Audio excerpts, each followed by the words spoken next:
Good afternoon, everyone. Respected Shree Deepa ma'am and dear friends, we are meeting. Good afternoon, sir. We're meeting in the second afternoon session of the uh, third session of the second day of the training for secondary and senior secondary teachers of English of Madhya Pradesh. In this session, I would like to welcome Professor Sri Deepa, ma'am, from University of Hyderabad. I think you are already familiar with Sri Deepa ma'am yesterday, and we had a brief intro about ma'am, and you had a session on teachers' autonomy, a very important session. Many of you had uh, commented that it was a very relevant and useful session as to know teachers' rights, responsibilities, and duties, and what kind of freedom a teacher can teacher can have in a classroom. Now, based on that, moving forward, we because we are dealing with English language, it's very important to know how, what is the nature of the English language. Is it the same the way we do we take the same way we take mother tongue, or is it some difference when we have it as a second language? How we learn it, what is the nature of the language, how it is different than our mother tongue, what are the similarities, differences, and other things, similar things.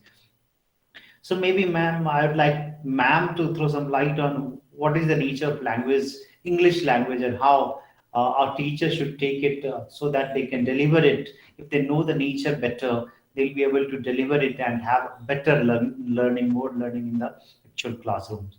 So I request ma'am to have discuss about the nature of language use in today's session. Over to you, ma'am.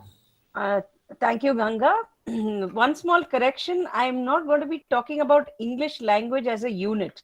I'm going to be looking at language as an element, all languages put together. Right, right. Ma'am, So, that will include all our multilingual context, ma'am. Thank yes, you very yes, much for correcting me. yes. Yes. So I had sent a few videos to your WhatsApp chat through Dr. Ganga. So have you been able to watch it? A quick yes or no, even in the chat box is all right. The video was shared in the group. Two groups are there. One is online group, the other 47 groups. Okay. Uh, Two groups are there. I think I shared it. 41 as Digi Lab English shared group. So two groups are there. In both the groups, I have shared that. Okay. So I will just Some assume. of them are saying no. So can I just share it Yes, now? please. Yes, please. I'll do that. I'm sharing the video links in the chat box.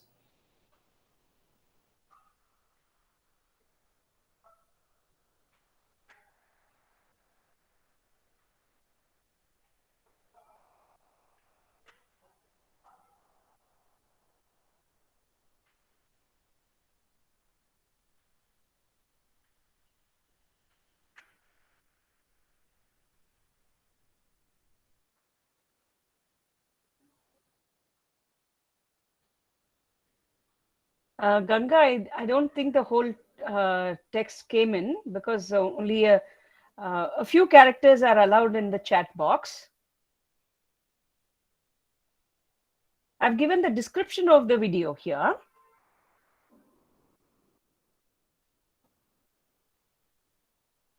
Now the link is there, ma'am. Yes, yes. So maybe towards the end of the session or maybe after the evening also, you could go ahead and watch those videos since you have the links with you. Meanwhile, let me share my screen.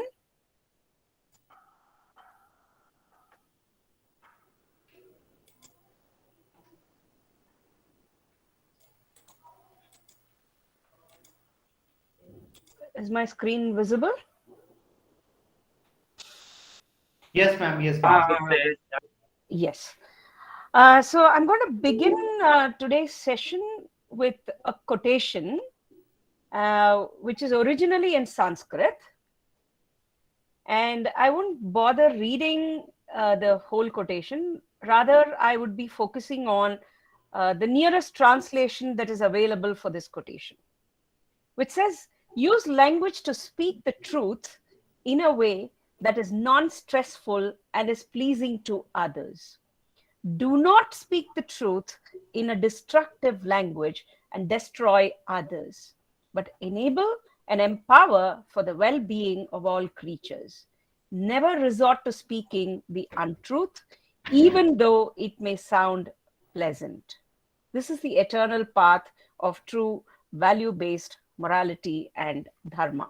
So this is a quotation from the Bhagavad Gita, chapter 17, verse 15, where it opens up a lot of issues for us, a lot of insights into what our system of language is. If you have to historically place this document, it goes back to maybe 5,000 years or more than that.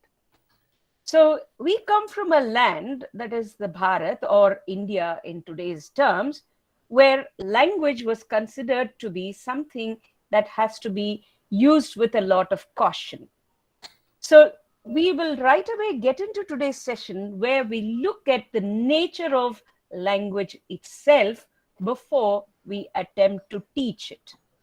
हम सब लोग ये job पे लगे हुए हैं कि हम भाषा पढ़ाते हैं. ये भाषा अंग्रेजी हो सकता है, हिंदी हो सकता है, मलयालम हो सकता है, जो भी भाषा है, उसको पढ़ाने से पहले वो भाषा क्या चीज है, इसको समझने में आज दोपहर हम बिताएंगे. क्योंकि बिना समझे कि भाषा क्या है, हम क्या सिखाने वाले हैं. तो ये भाषा क्या चीज है, ये देखने के लिए दोपहर हम बिताएंगे. उससे पहले हम एक थॉट पे जाएंगे. Ma'am, they can manage with your English. Okay, fine. My Hindi is very bad. दोपहर बिताएंगे. दोपहर is afternoon, right? Yes, right, ma'am. Your English is okay, ma'am. Okay, fine. So let's, get together with a thought seed. Let's spend some time on thinking about a video whose link I shared. In this video, you find that a mahout and an elephant talk to each other with absolute comprehension.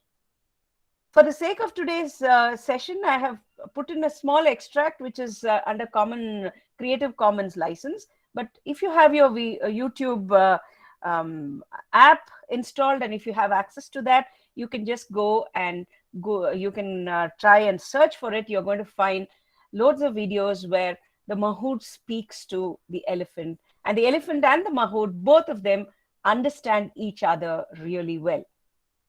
So while you're watching that, or if you watch it towards the end of the day, you need to understand, let's think about what is the kind of nature of language that operates between the mahout and the elephant. Do you think they understand each other or not? If yes, how do you think they have arrived at a common understanding with each other? If not, see other videos of the same pair and other similar ones before you decide. What is the function of language communication in a context like this? Who is the learner and who is the language user here? And what is the nature of learning and what is the nature of language use? If you feel like it, you can scribe it and keep it in the form of a diary, because this will help you maybe in your research and maybe for this session. Okay? Because whenever we think of the element called language, we attribute that we attribute the nature of comprehension of language to humans alone. We think that it is only human beings who can carefully and who can vehemently operate in language, who can use language. But when we are talking of interspecies communication, we do not look at the kind of language that is operating here. Now, what is language then? How do we define language?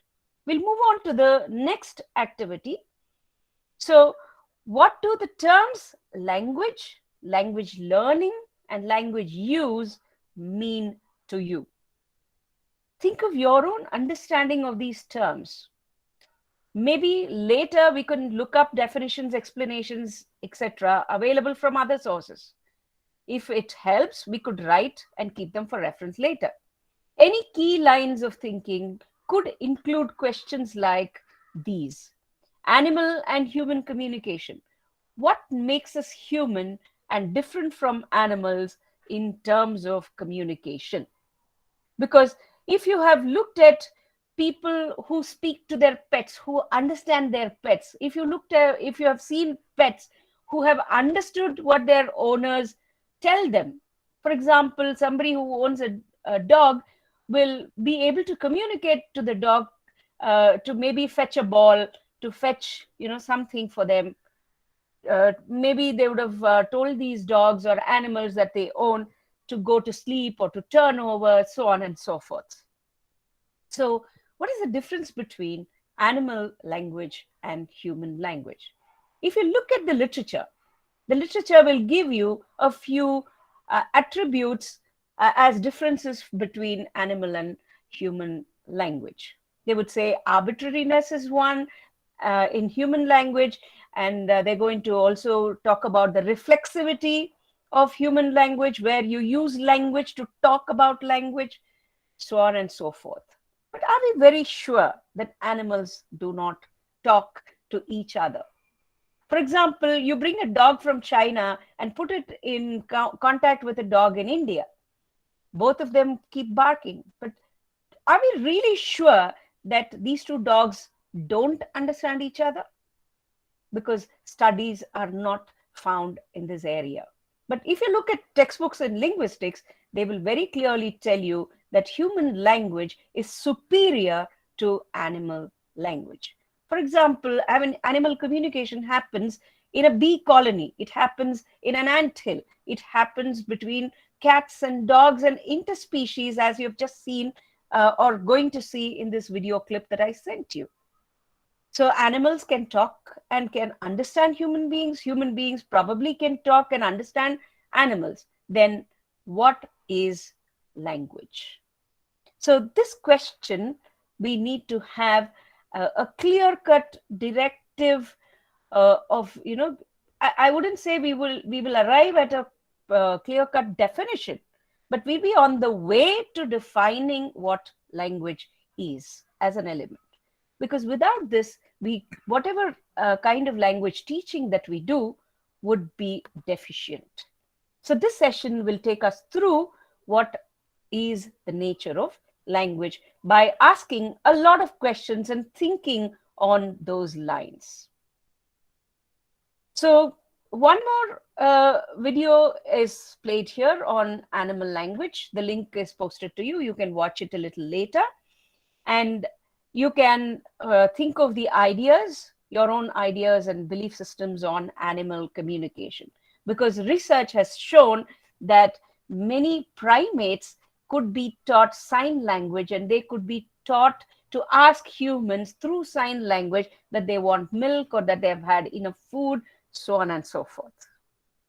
So with this, we will move a little further and we'll slightly diverge towards human communication now.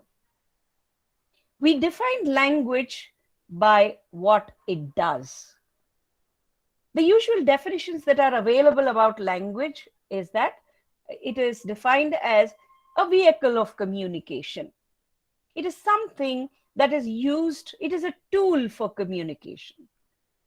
It is a mediation to send messages from a sender to a receiver. So many kinds of definitions are available. But those things are very simple. But beyond that, we need to think of what language actually does by what it is. Let's think of one more, activity here. Have you ever been in a situation where words were not enough to capture what was in your mind? If language is a vehicle for communication, we wouldn't have any problem at all in communicating all the thoughts that arrive in our heads. But then we do find ourselves in situations where words are not enough to capture what is inside our mind. If language was the vehicle of communication alone, then misunderstandings, verbal misunderstandings, would not be there. So, this is something for us to think about. The next question here: have you thought about situations where people or you resorted to crying, laughing out aloud, yelling when language felt inadequate for expression? There are many times when we say, no, no, no, I'm not able to verbalize it. We use maybe emotions such as crying, laughing, or even yelling during fights when we find that language is inadequate for expression. If this is the case, can we define language as a vehicle, as a tool of communication? It's for us to think about. Now, why do we resort to such semi-verbal or verbal outbursts? And why not we use verbal language all the time? Many communications between familiar parties happen with the look of the eye. The father looks at the child, and the child understands what the father is trying to communicate. Words are not used at all. A PA and a vice chancellor sitting across the table in a meeting, the vice chancellor looks at the PA, and the PA goes in and gets the right kind of file or papers to be placed in front of the VC. And this happens without the usage of any kind of words. So now, what is language? Is it words alone? Let us find out a little, as we go further. Can you look up Mr. Cabby Lame on the internet? I mean, he's a sensation on the internet for being able to communicate and for being able to slay all the DIY or do-it-yourself videos that are viral on the internet. He doesn't use a single word, but he just does things and he communicates beautifully without using words. So if we arrive at a definition and say language is a set of words, the definition is inadequate. So if we move forward, then can we attempt to define the language, the term language, linking it to the elephant mahout and this communication with Cabby? Think about it deeply, and maybe you can write what you think about it in the chat box. So I will stop sharing the screen for a moment and wait for you to respond to me. So what is language to you? So you can just go unmute yourself and speak, or you can scribe it in the chat box. So I'm waiting for your response. Sudesh Sharma says language is a set of sounds, figures, and symbols. Okay. Can you please explain what you mean by this, Sudesh Sharma? Yes, ma'am. Yes. Actually, by language, I understand that it is a medium of communication. How can we communicate with others? So we use sometimes figures, sounds, signs, or symbols. The ultimate aim is to communicate what we want to say to others. So what is communication then? Expression, expressing our thoughts, making bridge with the listener. Okay. Okay. And we have Priyanshu Rajput ji. Please go ahead, unmute yourself and speak. You're on mute, Priyanshu ji. आप mute पे है प्रियांशु जी. Okay. I think communication is what the images or thoughts which comes into a mind, whatever means we use to communicate that image of a mind from one mind to another, whatever. So maybe the means, it may be images, picture, painting, or words, whatever we may use. All these are the, in my to me, means of communication, and in other words, we may say that is a language that convey message from one mind to another, the images, the thoughts, and feelings of one. Right. So, from what I understand, correct me if I'm wrong, Priyanshuji, language is one way of communicating. Is it safe for us to say that? Instead of saying language is a set of sounds, figures, and symbols, can we say language is one means of communication? Because very many times just a look will communicate many things. Many times silence communicates more, than the words. I want to give an example of Helen Keller. Yes. Okay. She used language, but in a different way, How?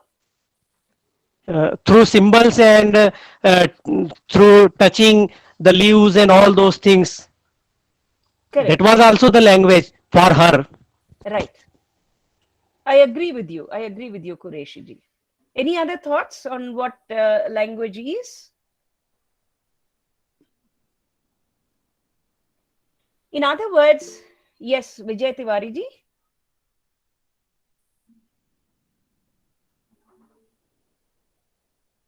You're on mute, Vijay Tiwari ji. Language is a process of transfer of thoughts from one person to other, or one person to another being. Is language a process or a product?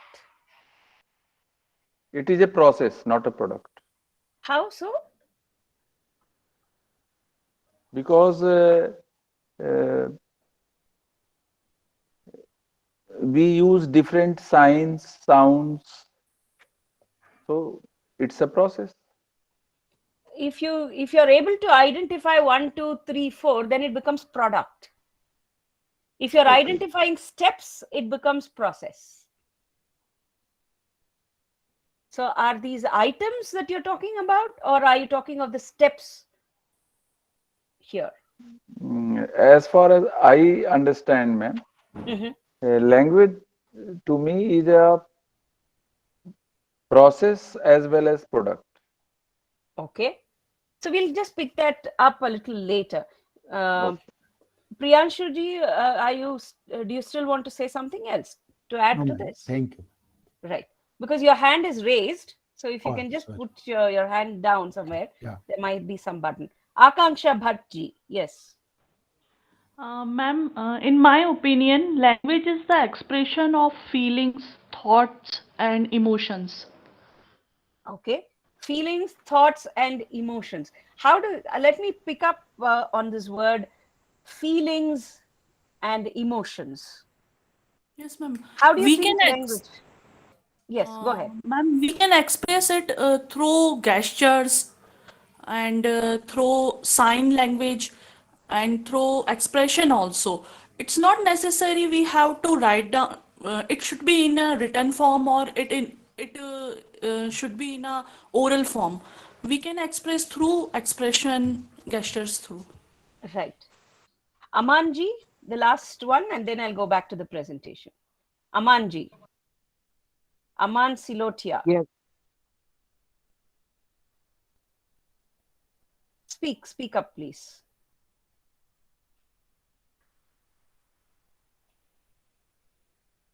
Okay, let me go back to my presentation and continue. Languages.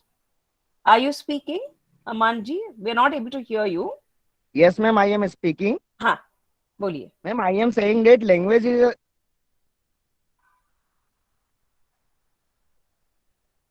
I'm sorry, we're not able to hear you, Aman. Maybe you can scribe it in the chat box. Mahendra Yadav?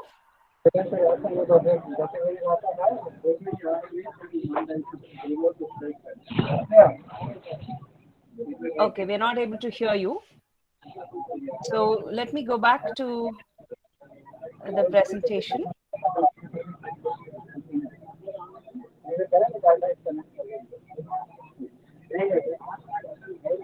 Are you able to see my screen? Yes, ma'am, it's there. Right. So from the responses that we just heard, there are 2 or 3 different areas in the literature if you look at it. And if we are attempting to teach language, based on what we teach in the language, this is our definition of language. If we are attempting to teach phonemics, phonology, pronunciation, inclusive of segmental and suprasegmental features, morphology or word formations, syntax, that is sentence structures, conventions, spelling, grammar, vocabulary, punctuation, for us, the definition of language is under this. That is, we look at language as a system. So as language teachers, as teachers of English, or maybe any other language, if we are focusing on these aspects, we are defining language as a system. So we need, I'm not saying this is right or that is right. None of those things I'm saying. I'm only saying that if we do these things, we are defining language as a system.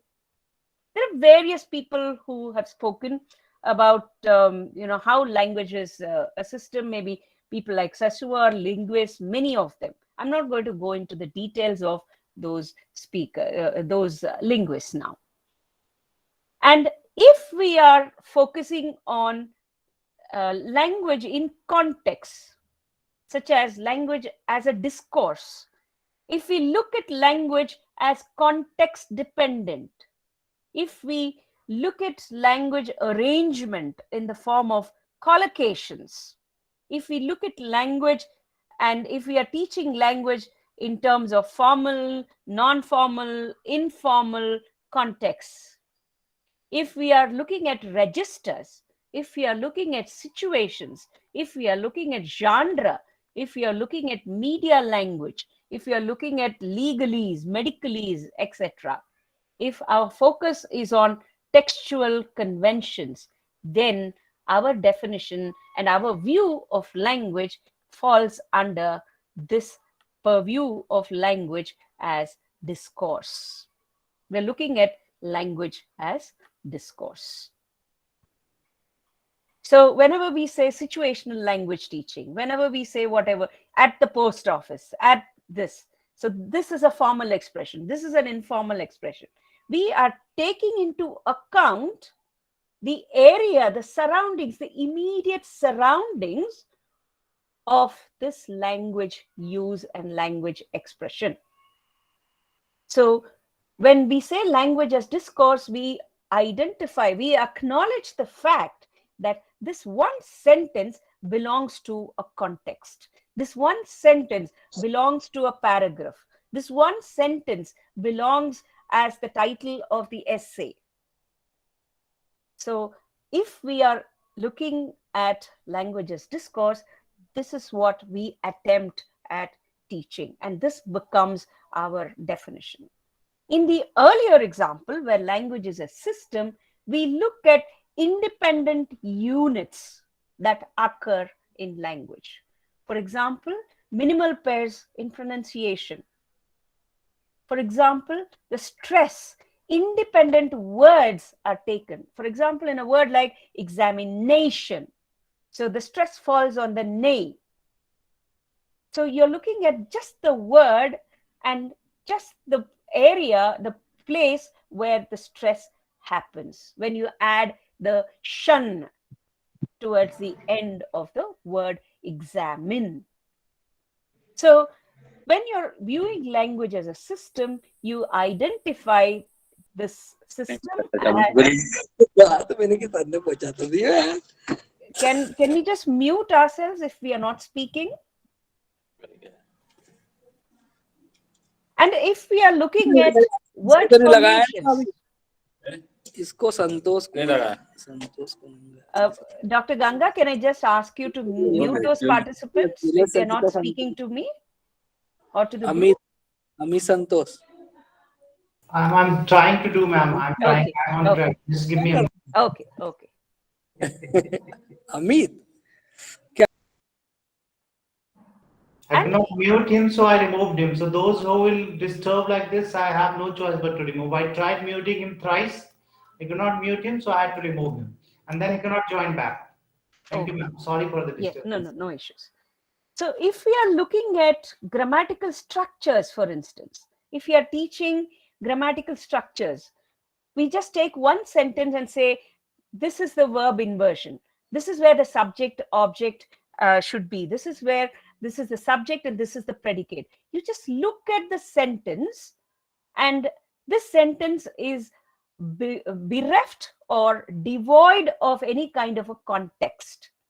Then we are looking at language as a system. Similarly, punctuation. We just say, okay, by the end of this sentence, there should be a full stop. In this sentence, if you move the comma from here to here, the meaning of the sentence changes. So on and so forth.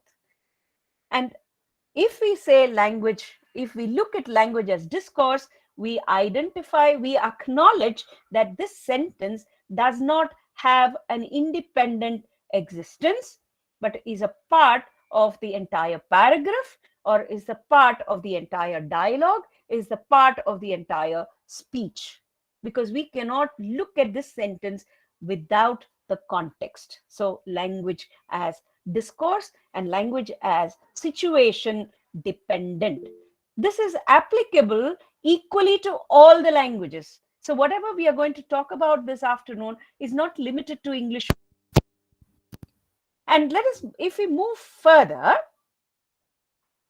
language as ideation, or language as cultural system or corpora. Here in the earlier example, I had put in registers, I had put in context, I had put in legalese, medicalese, so on and so forth. Situation dependent or discipline specific vocabulary, discipline specific syntax. All right. The same way, if we look at language as ideation or cultural system or cultural corpora, this perspective looks for language which manages issues of how social and political powers of force and mastery impact on the language use and language choice. A lot of debate has begun. A lot of research has also begun. For example, a topic like what is the kind of representation of transgenders or the third gender that we have in our Indian textbook lessons? How does a Dalit person gets represented in a lesson in our English textbook? What kind of history, what kind of choices of historical events go into the history textbook? There is somebody who's sitting there and judging. There's somebody who is doing the gatekeeping according to what kind of an ideation or cultural system that they have. So in that sense, whatever gets written, whatever gets spoken is never an innocent speech act.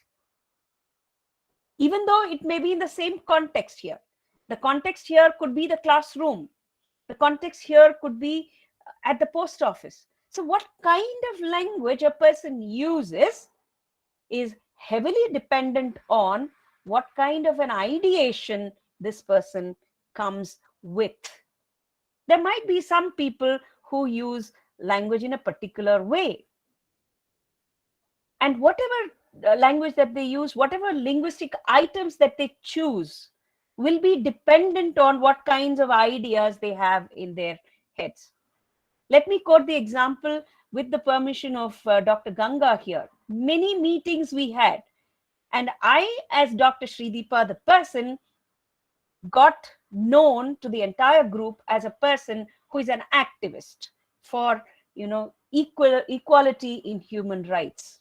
She is a person who will make sure that she speaks about persons with disability in every speech that she resorts to give. So this kind of a labeling that happens to me To anybody, it will happen. Think of the context where we say, okay, this person is a strong believer in this particular aspect. How do you know that? Because in every available context, this ideation, this cultural system will find its way. So, language as ideation, language as cultural system or cultural corpora. For example, the short stories that are chosen to be included into the textbook heavily depend on the match between the ideologies that the textbook writer and the story writer have. So yesterday we were talking about teacher autonomy. What kind of additional materials will I as a teacher take into the classroom for language teaching? My choice of the material will depend on the ideas and the cultural system that I have within me. Yes or no? That is what makes one person unique and different from another teacher. So, language as ideation. Similarly, the cultural appropriacy of example sentences that you might be using in reading comprehension passages or essay writing topics, it reflects the teacher's ideologies and her culture. So what kind of essay writing topics do I bring in? It depends on what kind of ideas that I have. And nobody keeps a check on what I'm trying to peddle into the classroom. So in other words, if we look carefully at the language used by a person, we may make predictions about the cultural and ideological system that this person follows. And this is not something that I am concocting from my head. I'm not just plucking this out from somewhere, because this perspective is seriously used in the discipline of something called as forensic linguistics, where criminals and their speech, their talk is analyzed based on this aspect of language as ideation or as cultural system.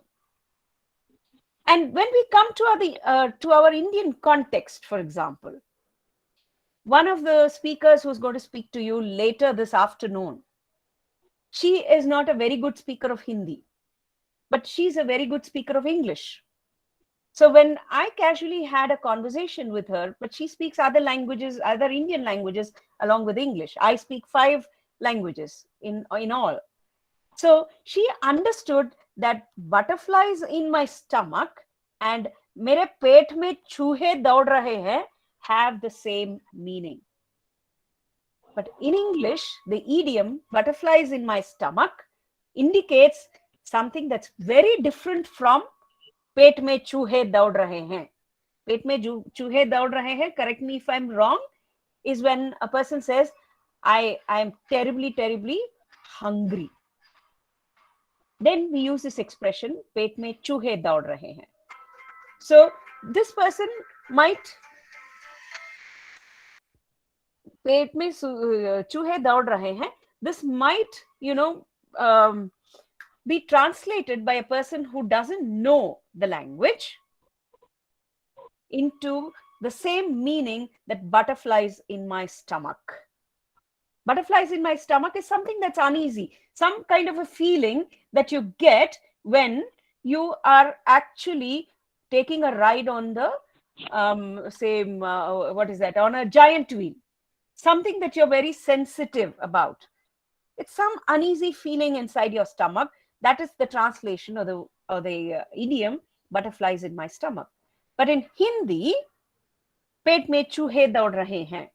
But a multilingual student in our own classroom might want to replace this with an expression, rats in my stomach. But between butterflies and rats in my stomach, what is the difference?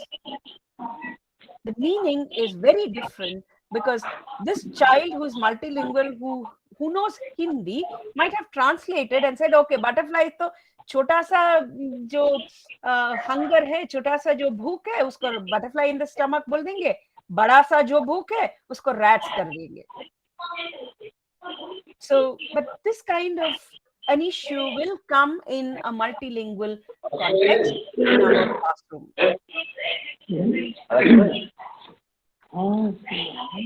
Again, Dr. Gangap, can I please request you to... Yes, somebody has raised their hands. I'm just stopping share for a minute. Mahendra Yadavji, you've raised your hand. Can I know what this is about? Do you have anything to add here?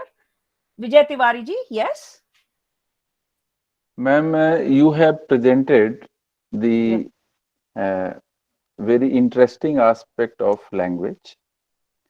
May I request you to relate the Indian view of language? Yes, I'm just coming to that in a moment. That is described in our scriptures. Just I want to add here Yes. that language is called Vani. Yeah. In our scriptures. Yeah. And there are 4 types of Vani. Hmm. Bakri, which we speak through our mouth. Madhyama, we just think, we don't speak. That is Madhyama. And there is Pashyanti. Pashyanti means transfer of thought without use of language. For example, Swami Vivekanand, he was giving lecture at Chicago. Yeah. And can you just see what I have projected here? I was just reaching out to that. Okay, okay. So that was Pashyanti. Yeah. And there is one more, Para. So actually what is needed, and this is also in NEP 2020. Yeah. Instead of being a nation of copiers, exactly, we should try to integrate our Indian system of knowledge exactly with the Western system of knowledge and get the best things. Yes, perfect. I totally agree with you. Okay. So I've just prescribed it here. This is also part of the course material that we have developed, because I think India can give a lot to the world rather than learn from it. Enough of learning from the rest of the world that we did. And let us also take this opportunity to contribute. Okay. So it is not Vani, because Bhartruhari has used the word Vak. Okay. Okay. And in the Indian system, we also have the difference between Nada, Dhvani, and in the English system, or even in the Indian system, melody, music, Sangeet. We also use the word Shabda. Shabda, we use the word, we use this term to indicate a word and also to indicate authority. Authority coming from Tarka Shastra as a pramana. Akshar, ma'am. Akshar. Akshar. Akshar, yeah. Akshar also. Yes. But we have not yet reached there. We are only going from, animal, human, and slowly we are moving into human language now. Okay. That was just my suggestion. Yes, yes, sir. Absolutely. Well taken. Already taken care of. Okay. Thank you, ma'am. Already taken care of. Okay. So when we talk of melody and music, the English phoneticians like myself at some point of time, we are going to say English is a melodious language, so on and so forth. But does melody have any meaning at all? If you look at the definition of the word melody or music, they're going to say that it doesn't have any meaning. But then I have also put in, a YouTube link of the people of Meghalaya who use unique tunes instead of names to communicate. And there's also another tribe somewhere that communicates using whistles, a Greek community. So some of the links which are from Creative Commons, I have scribed, I have sent you through the WhatsApp as well. And that has been put in the chat box. It's very interesting to note, to see how language functions, because we define language based on what language can and what language does do. So music can be used for communication, but hardly there's any Western literature that speaks about music or melodious tunes or even whistles being used for communication. So this course material will definitely look at these things. It has, and lessons are already written. So as our friend here was pointing out, for us in the Indian subcontinent, language is a sacred unit. Language is something that we celebrate. Language is something that we use with a lot of caution. Many of our idioms, many of the proverbs that our grandmothers and grandfathers have used regarding the usage of language, which would kind of remind us that once language is spoken, once it is uttered, you cannot take it back. So use language with a lot of caution. So this is something that got me interested, and I'm currently researching in this area, soon to be published in this area. I'm looking at it, I'm working on it, where I'm going to be talking about not just language as system, as discourse, or as ideation, but also language as potentiality. This comes from our Indian subsystem, our Indian understanding of what language is. So the newest academic interest here is what is called as potentiality, which is the highest perspective that one can have on language use. For times immemorial, we have been talking about the right kind of pronunciation, the right grammar, the right choice of vocabulary, listening, speaking, reading, writing, and then we went on to skills, and then we went on to saying that languages are a bunch of abilities, languages are a bunch of, language use is a bunch of capabilities, so on and so forth. But nobody in the literature is talking about language as potentiality. For the first time, this is being spoken about. So what do I mean by potentiality is that language by itself, by nature, can be used in three different forms. One, it can be used for constructive purposes. It can be used in the neutral sense. It can be used in the destructive sense. That is why you had the first quotation before we began the session. Indian soil, Indianness, Indian culture believes in using language for constructive purposes in a constructive manner as the first choice. When constructive choice is not available, we opt for the second choice, which is the neutral choice. And destructive language we use only when the other two fail for us. So this is some parameter of language use that is not found anywhere on the planet except India. So this has been in many Indian languages. We have had this, a few examples I'm going to be talking to you with in a few moments now. But in the Western research, you will find that it is discussed under the banner of politeness or formality. Politeness बोल देते हैं, formality करके बोल देते हैं. But these discussions are again systemic. Systemic माने this is the grammar structure. This is the syntax that you use in politeness. If you have to make it polite, you just add the word please.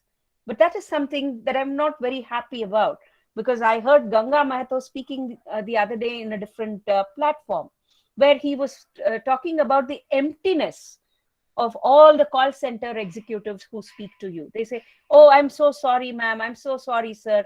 Please, can I help you? How do I help you? All kinds of politeness markers are present, but politeness intentions are not found.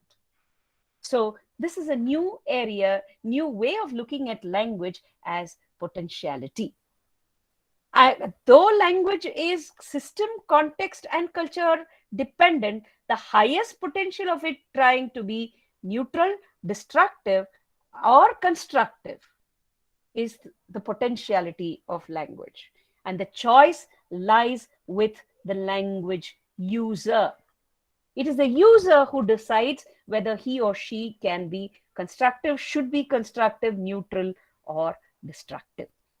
So by default, human language should be at the default stage, default setting of using language for constructive potential. Destructive or neutral choice can be a conscious choice. I'm not saying we cannot use it for destructive purposes at all, but when nothing else works, this should be the last choice and not the first choice of potentiality. So this should become a natural way of life in language use. This is found in, people. Sometimes when we speak to some people, we find that we are happy. We like the way some people put it to us. Even the most disturbing things, some people have the knack of putting it across in a very gentle manner. Imagine a situation where a doctor has to announce to the family members of a patient who has just died on the operating table. What are the different ways in which this doctor can go and communicate? He can go to the family of the patient and say, I'm sorry, this patient is dead.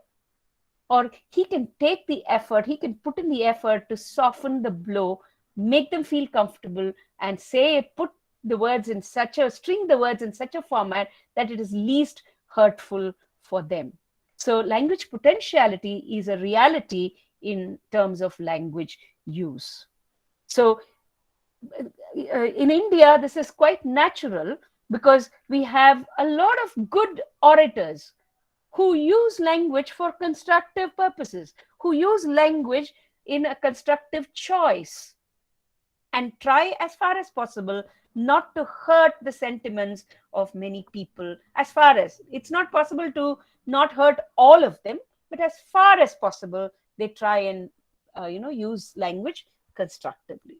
So this is what, in my view, makes a huge difference between, or contributes to the huge difference between animal and human language. Because if we say human, we should also be able to produce humane constructive language. Because if there is no humaneness in the language that we use, there's no point in calling ourselves human. Whatever language that we use, humaneness must be a part of language that we use with others. Okay? And as I have already finished discussing, in the Indian system, we have different words, different parameters of sounds, and they have different meanings in different cultures. I'm not going to go into greater detail because we are running out of time already. So we have nada, dwani, melody, music, sangeet, shabda, as I was talking earlier. Shabda can be the word, shabda can also be the authority. And bhasha is a word that is being used in our land, where it is an Indian word to indicate language, and Indian linguists are more than advanced than the Western ones. This is something that we need to feel proud about. Yesterday, many people were talking about, okay, they know Hindi, but they do not know English. So is that a sin? No, because our language systems are far more advanced than the Western language systems, far more advanced than the language called English, which is so impoverished that it cannot match up to any of the Indian languages. We can go back to the Macaulay argument. We can go back to the Macaulay document. Our languages are far more advanced than English. Our systems are far more advanced than the English systems. How do we know that? And whatever problems that our students might have in learning of the English language might not be because they are deficient. It's because the English language itself has a problem in capturing our culture, in capturing what we are trying to say. For example, we have the respectful markers such as G or Garu or Janab, so on and so forth. And we have a kind of addressal system for the elders, which is not found in English. So how does a child negotiate such a difference? How does the child negotiate the difference in idioms? How does the child translate? For example, if the child wants to talk about the Hindi word juta, ये खाना जूटा हुआ है, आप यहां से नहीं ले सकते हो. How does this child translate? Because in English, you do not have a word for juta. So how will the child translate? The child might say, this food is used. No, it doesn't capture that ye juta hua hai. Okay, the child might say, this food has saliva. No, it doesn't. That's not what juta is for us. So the problem is not with the child, but is with the language of English itself. So we need to understand this. And going a little further, our Indian languages are far more advanced even at the system level, because in a multilingual context, in the Western world, words are arbitrary. Words are considered to be arbitrary. Why is a table called a table? It is called table because somebody called it a table. This is what Sasuar and other people say. Why is this called a bus? It is called a bus because it is called a bus by somebody.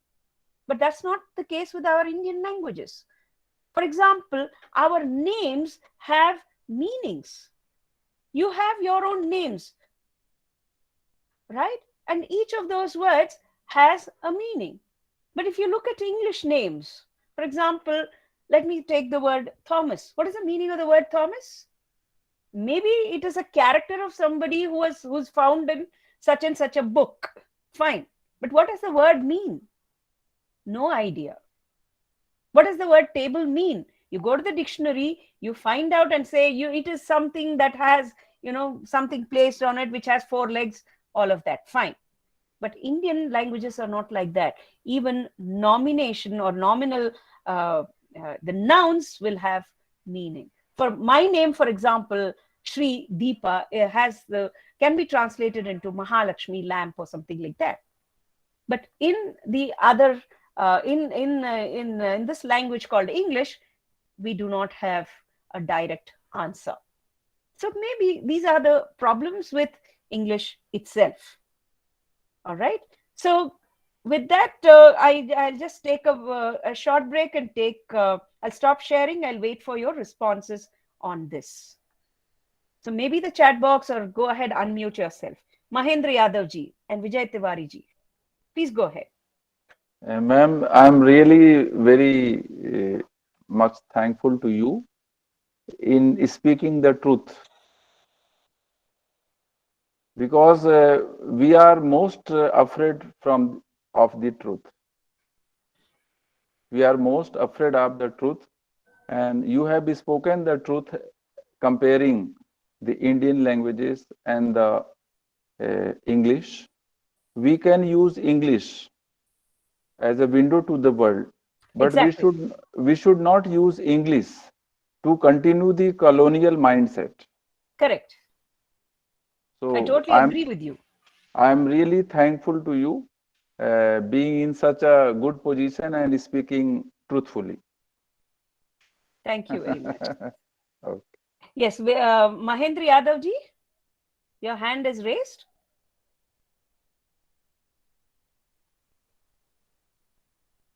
Okay, if Mahendra Yadav is not ready to speak, let me go back. Anybody else who wants to scribe something in the chat box, you're welcome to do it.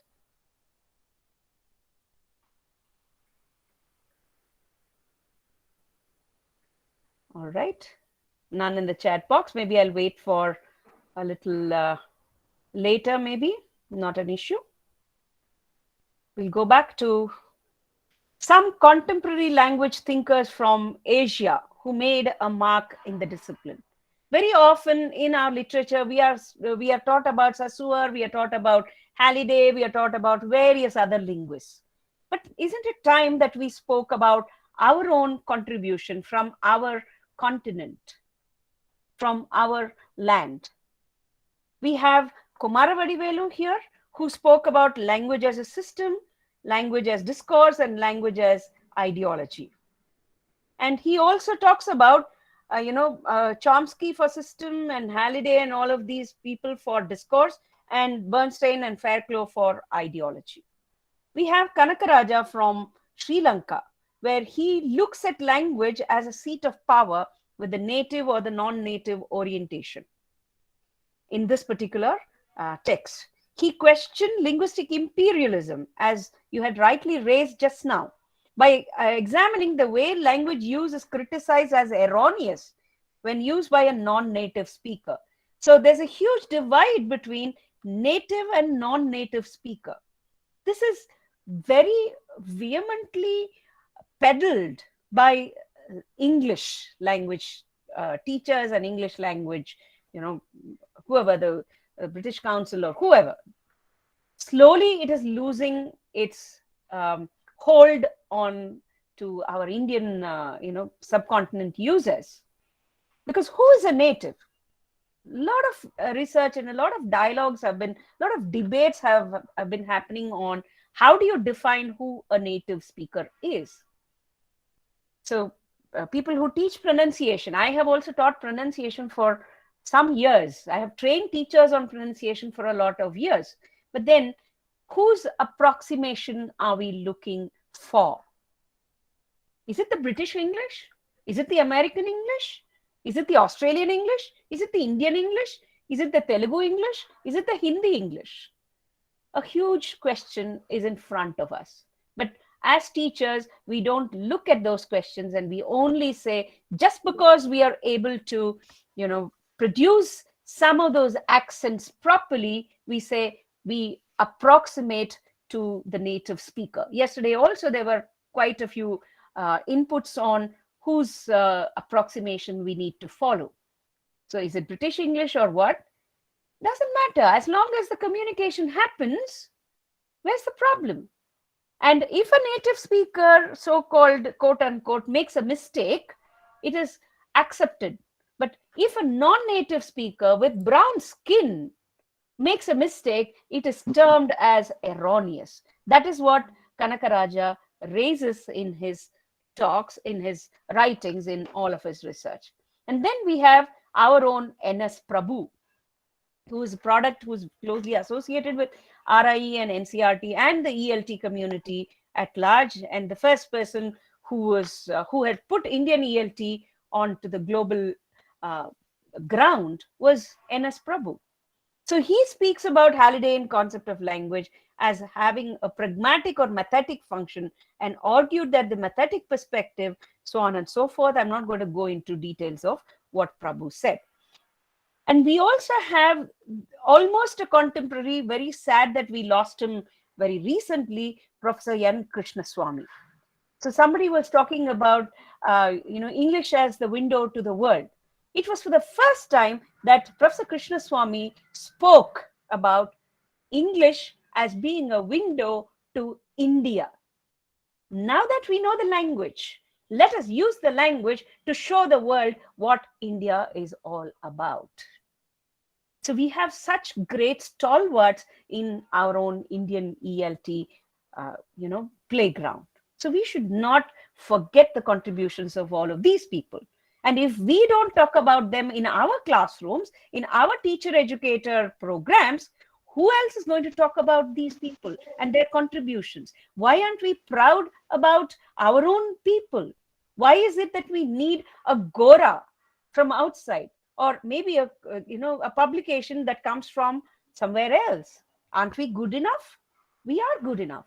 Let us have faith in what we can do and take it forward. And in Krishnaswamy's words, make English work for the world to see what India is all about. It is time we picked up from the colonial mindsets, and we have cleansed ourselves of the colonial mindset and moved forward as a nation. And NEP 2020 wants us to do just that. And now let us move on to, if there's nothing else, you can, if at all you have any contribution, any comments, just go ahead and unmute yourself and speak. Otherwise, I'll just move further into the talk. Ma'am, just I want to add one thing. Yes. If we hear lectures of Dr. APJ Abdul Kalam, Right. his accent is not the British or the American. Yeah. But he is one of the finest persons we have produced. Exactly. So there is no need to ape British pronunciation or American pronunciation. Exactly. First. Second, 30 crores people use English in America, the highest. And we are number 2 as far as use of English is concerned. Exactly. Almost 15 crores. Exactly. If our English was that bad, why would they employ call centers from our country? Yeah, ma'am. So why is it that our citizens are at such a high demand for jobs from the other countries? What is this outsourcing doing to us? Yeah, So yeah, we are ma'am. good enough. Let us Yeah. take pride in all of that. Okay, ma'am. That's what I wanted to add, ma'am. Thank you so much. So taking this humane constructive language use a little further, another thought seed that I want to leave with you. Which hurt you the most, words or whiplashes? If you spend a few moments and think about this, words are much more hurting than physical hurt that any people can do. Any kind of a physical wound or a whiplash hurts only for a few days or till the lash is healed. But words can hurt a person even after decades from even after a few decades from the original time that it was uttered. How many times have we not just sat around, alone and thought of those words which were hurled at us without a single thought, which have continued to hurt us for a long time? This is very important for a teacher, because in the classroom, all those students who are sitting in front of us, each time, this is what the education psychology taught us. All of us have done our B.Eds and M.Eds. Educational psychology has a term called labeling. We cannot label our students as slow learners, as idiots, as stupids, as this or that, because those words stick with them for a lifetime and continue to hurt for a very long time. So we need to use words with a lot of caution. So this is one of the reasons why I agreed to speak on this program, because this has to get into our Indian classrooms. This has to be followed by every individual who's a citizen of this country. And we need to take this into our classrooms and use words, use language with a lot of caution. So when was the last time when we felt devastated when somebody said something to destroy our day? Just words. Look at what kind of capacity it has. And I call this capacity as potentiality. A small wrong word uttered early in the morning, make sure that the entire day is destroyed for us. Or similarly, a good word that is uttered to us, some little compliment that is given to us, makes us joyful the whole day. So this is the power of language that we have, which I want to call as potentiality. Next, do we have the option of staying with a constructive choice of words? Of course, yes. Very often we do not know, we do not acknowledge that we do have the option of using the constructive choice of words. Are words more powerful than weapons? Of course, yes. Why is it important to consciously pick words in a sensitive situation? This is very important. In any situation, we need to pick words very carefully and consciously, because we come from a culture that celebrates silence. No other culture in this world celebrates silence as much as we do, because that is what all the sages and all the munis and all our ancestors spoke about. Silence is golden, because silence has a lot of meaning for us as a culture, more than anybody else. For the Westerners, even if you look at the exams, high stakes exams such as IELTS or TOEFL or whatever, जो भी बड़बड़ता जाता है उनको ज्यादा marks मिल जाता है, जो कम बोलता है उसको कम मार्क्स मिलता है. But speaking less is probably part of our culture. I have known many students who come from the Northeast who do not speak much, but they take the job, they complete it, and they're there right on time on the deadline, but they don't speak. But I have seen quite the opposite example in many people who promise many things through words. They speak a lot about how they're going to stick to the deadline and all of that. And then when it comes to the deadline, they don't stick up, they don't keep their promises, the verbal promises that they make. So silence is also something that we need to acknowledge, that we need to take into account when we are in the business of teaching language and language use. So to go further, one more activity for you to think and do. Think of the situations where you had the opportunity of using language to destroy someone, but chose not to. Why did you do that? Did your culture or the kind of person that you are allowed you to make this choice? Very often this happens in our lives. We don't pay attention to it. We would have all the opportunity of destroying somebody using words, but we choose to keep mum and say, no, if I say this, it's going to be hurtful to this person. So let me not say it. Let me not destroy their day. Or even if I have to say something, let me put it in such a way that it is least hurtful for them. So, have you come across somebody that you would describe as a wise person? Maybe if we go back and remember our grandparents, the kind of speech that they used with us as grandchildren, those of us who are fortunate to have them in our lives, we would call them a wise person. Or anybody whom you consider wise is always very good with the choice of words, particularly so in our country. This is not found in any other country as much as we find it in our own motherland. So we need to think of the potentiality of language, whether we are using it neutrally, constructively, or destructively. Now, am I making this up? What does research tell us? I'm not making this up because for us Indians, language use and speech austerity is very important. And we believe that words ought to be treated with a lot of care and respect. The quality of speech choices are inherently grained into our culture, as is evident from the works of great personalities like Avayar in Tamil, Kabir in Hindi, Purandaradasa in Kannada, Tyagaraja in Telugu, Thiruvalluvar, Tolkapian Tamil, all of them spoke about consciousness that must permeate speech so as to make it humane and constructive. Purandaradasa has written a song on it in Kannada. Acharavillada nalige, ninna neecha buddhiya bidu nalige.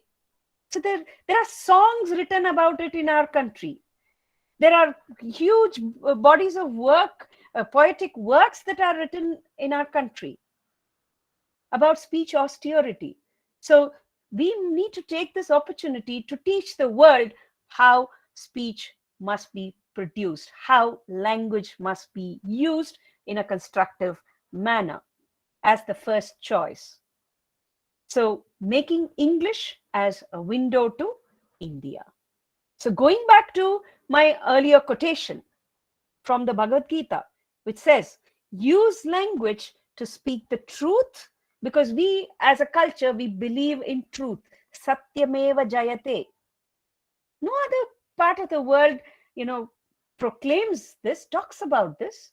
You just say it and it's over. But in our country, it is not like that. Bhagavad Gita was uttered in the BCs, where this particular shloka has loosely translated into use language to speak the truth in a way that is non-stressful and is pleasing to others. Do not speak the truth in a destructive language and destroy others, but enable and empower for the well-being of all creatures. Never resort to speaking the untruth, even though it may sound pleasant. This is the eternal path of true value-based morality and dharma. So with this, I stop sharing and I open up and I hand this over to Ganga to mediate the question and answer session. Thank you very much, ma'am. We can take one or two quick questions because it's already 3:50. Yeah, sorry. Yes, Geeta ma'am. Yes, Yeah. We still have 10 minutes. Yes.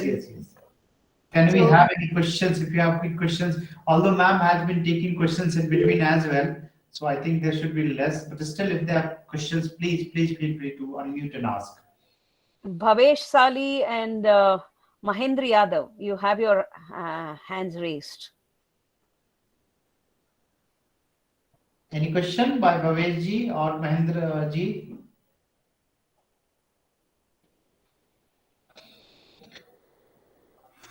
All right, I think. One more has raised hands. I don't know who that is. Just check. I think, ma'am, you have given sufficient opportunity in between the session also to the people to ask their queries or give Yes. feedback. So I think they have. Vijay Tiwari has raised his hand. Vijay Tiwari ji. Ma'am, Very we are really impressed by your original thoughts, full of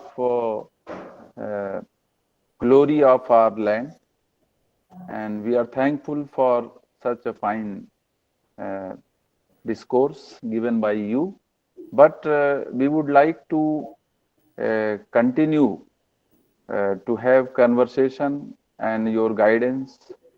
So if you can give your email or something like that, Sure. we will be very thankful to you. I'll leave my phone number with Ganga. He already has it. So I respond the fastest to WhatsApp rather than email. So you can take down my number from Dr. Ganga and reach out to me for any kind of help. I'm always available. Okay, thank you, ma'am. Thank you. Thank you, Vijay Tiwari ji. Any other? Mahendra Yadav ji, you are unmuted twice. Yeah, please continue. Hello, this is Sudesh Sharma. Am I audible? Yes. Thank you, ma'am.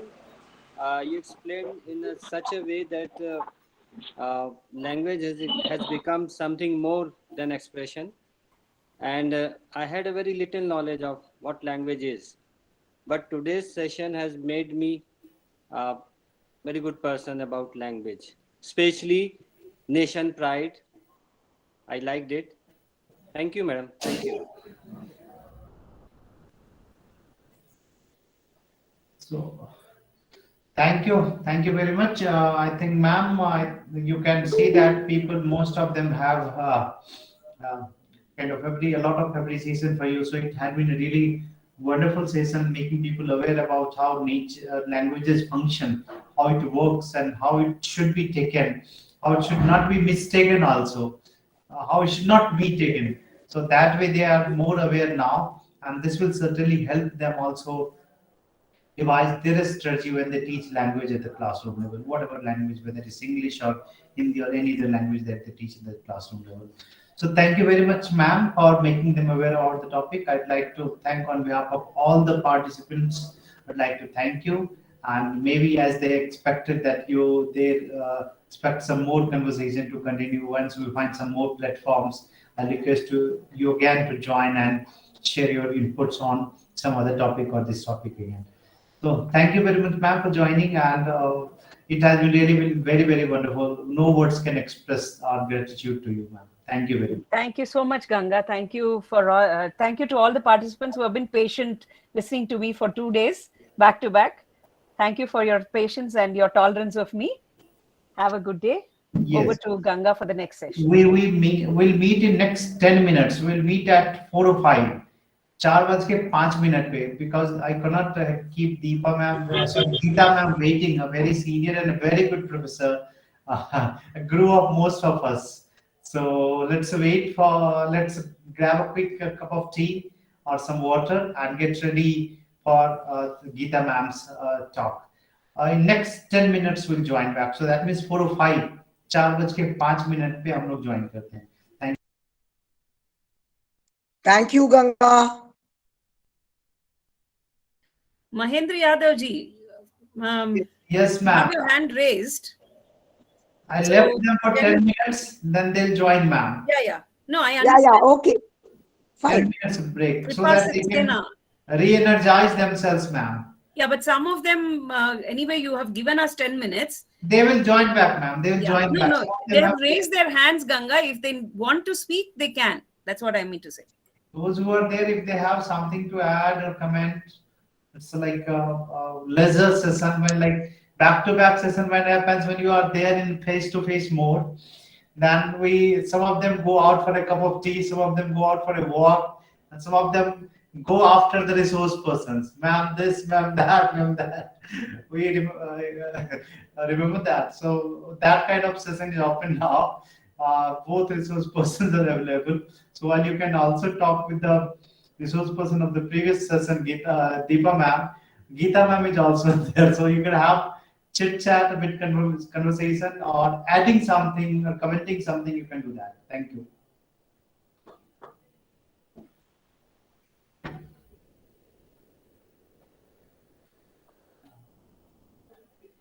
I think many of them also raised by mistake. So ma'am, let's wait, give them some chance to re-energize them. Deepa ma'am, please write down your mobile number in chat box. I will talk to you personally because you have taught a lot today about the language importance and potentiality. Actually, you are at the level where we can talk and share about these things. So please, that's my kind request to you to share your mobile number there. Yeah, I Thank you very have much. already shared it here. Thank you very much. Thank you, Ganga sir. Sorry to disturb you. Nahi, yaar, we are not. Why are we disturbing? We are not disturbing. We are here for chit chat. No, actually, it was time for tea, na? That's why it was 10 minutes rest. So that's why I interfered. It's okay. You also take your. Ma'am, you Thank you also very take much. the water. Deepa, Thank ma'am, you very Yeah, much, sir. I have it right here.